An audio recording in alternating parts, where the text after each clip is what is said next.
এই যে শুনছেন, সাদা কাফন ছাড়া আপনার আপন বলতে কিছুই নাই। হকগুলো এই স্বার্থের কাঙ্গাল, বুঝলেন?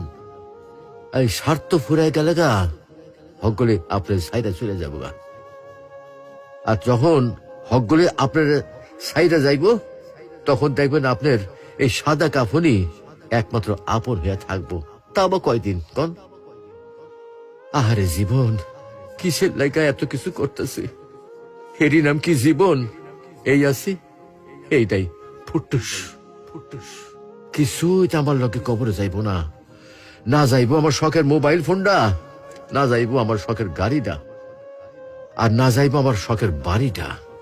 কিছুই সাথে যাইব না। এগুলা ভাববার মধ্যে কি আর সময় হয় আমাগর? আমরা কত ব্যস্ত, তাই না? আহারে জীবন, আসুন সময় থাকতে ইমানের পরিচর্যা করি, পরকালের পাথেয় গুছাই, পরকালের কথা ভাবি। আল্লাহ আমাদেরকে ইমান চর্চা তৌফিক দান করুন, আমিন।